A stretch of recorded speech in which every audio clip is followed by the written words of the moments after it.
Good morning, guys. So, ayun mga person. It's I think it's 6 a.m. or around 6 a.m. or 5. So, ayan yung daan namin or yung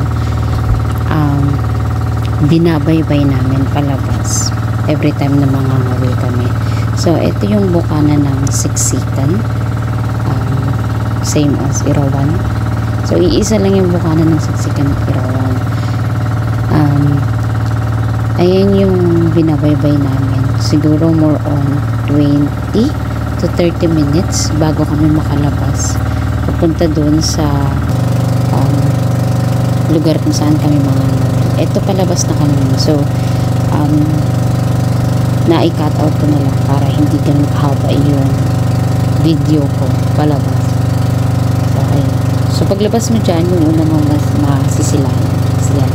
Yan yung paikot. So, eto na ata yung, hindi ko alam kung bukana ba yan, iwahig. Pero around dyan, ganyan.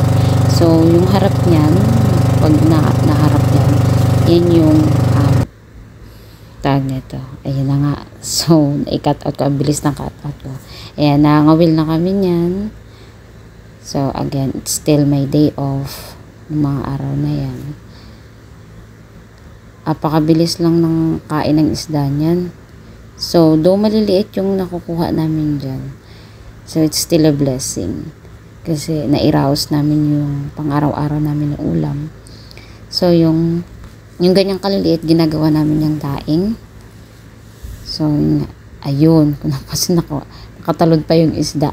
Kaya hindi ako ganun ka galing pagdating sa pagkuha ng isda sa ganyan. Ayan. O nga pala, yung pamain namin yan, still maliliit na hipon o tawag nila is alamang. Yung ginagawang torta nga. Diba? Dapat dyan matyaga ka maglagay ng alamang sa sa kawil. Yun.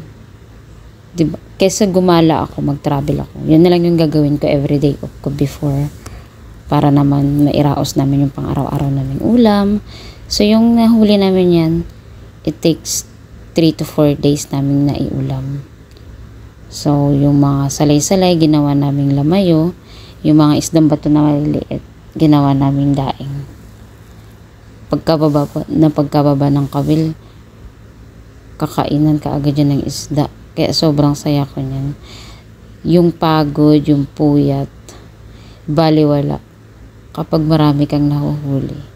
Minsan talaga may mga panahon na hindi ganun kadami yung huli namin. Pero okay lang. Kasi nakakatawa nga eh.